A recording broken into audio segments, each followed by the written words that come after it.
I am Jenna Forster, joined by Philip Bear, and we are going to talk to you today about something called patterns and emotional habits. I find this topic very interesting.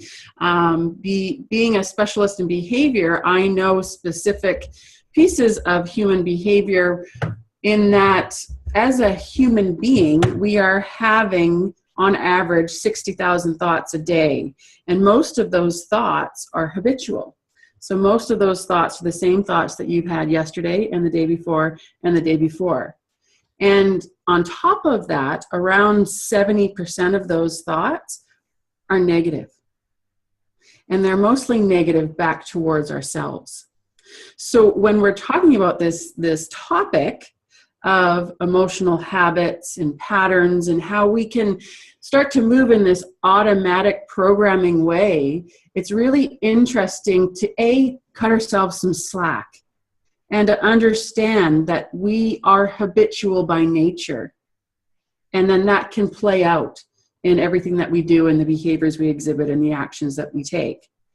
So, Philip, with that thought in mind, let's talk about this. Let's have a conversation about patterns and emotional habits. So the question I'd love to ask you and anybody out there is, how different would your life be if you weren't forced to do things based on pre-existing patterns? Imagine being on a railway track and being able to take the train off the rails.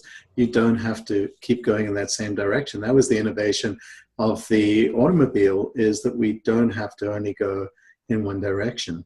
Mm-hmm. And it would be fine if all of those patterns that we're doing and all of our automatic responses got us some beneficial outcome where our life kept getting better and better. But that's not the case for most of us. They just reinforce the crap that's been going on in our lives. And so we never seem to be able to emerge from that. And we don't have a very good idea of what it looks like. It's as if we're in this room, but we can't see where the edges are. We can't feel our way to be able to understand that maybe there's a door, maybe there's some way of doing things differently.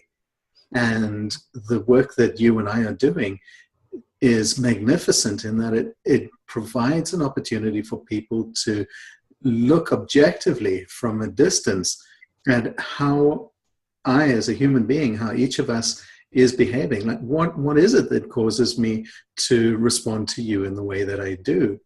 And why do I do that as opposed to doing something else? Because if I could do something different, maybe I would. Yeah, and I love that piece about observation. So I know it can be a little bit uncomfortable to try and look at ourselves in depth because the way we behave and the way we act in this world, it's very safe. That's why we do it. It keeps us in our known space. We do what we know. So when we're asking people to take a look at that, to maybe change where the train is going, we're really asking from a place of observation. So bringing the awareness to even that it's happening. And then once they have that awareness, to observe from the upper level, from the observation deck, where we're watching ourselves and we're starting to pay attention and we're bringing our mind into it so that we can really start to see, oh, I behave similarly here as I do over here. Isn't that interesting? And becoming really, really curious about it, because curiosity sparks parts of our brain that are usually shut down when we're in automatic mode. We're starting to pay attention. We're starting to light up all of our brain. That's a really important thing when you're trying to make any kind of change or shift in personal development. So I love that piece that you said about observation, because there are similar patterns and emotional habits that we all do. And it's not about judging them. It's about becoming aware of them, so then we are in the driver's seat. Yeah, and once we start this process, we get to ask the question, what role does that reaction play? How did it come? What was its genesis? So we have to be able to observe it. We have to find some way of knowing that we've just automatically responded to something, that we've gone into habitual response.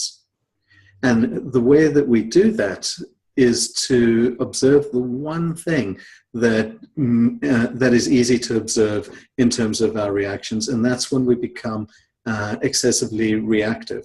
When I get upset or I get withdrawn. Those are two pieces that are relatively easy for me to begin noticing about myself. And the image that we've spoken about in the past and that I love using is that image of the iceberg. So the things that we're aware of is just the tip that are represented by the tip of the iceberg. And all of the other stuff that's going on is way beneath the water where we can't see it. So our reactions are the piece that we can see above the water. And if we know the iceberg's there, we can go under the water and start looking to try and see what the shape of it is so we can avoid a collision. Yeah, and that's so very different from the way most of us have always tried to create change, in that we are trying to do that in a way that's above the water level, at the top of the iceberg, right? I'm trying to force, either through will or sheer might, to try and change anything. And when you come at it from this different place where you're looking underneath and you're starting to see what's behind the reactions and what's at the bottom of the iceberg coming up, those pieces below the water that may not be in the forefront of our conscious ability, those pieces are really the keys so that we can get that level of understanding and then knowing. So we are no longer just having something happen. So we're stimulated in some way. Somebody says something, somebody does something, something happens, and then we respond or react in some way.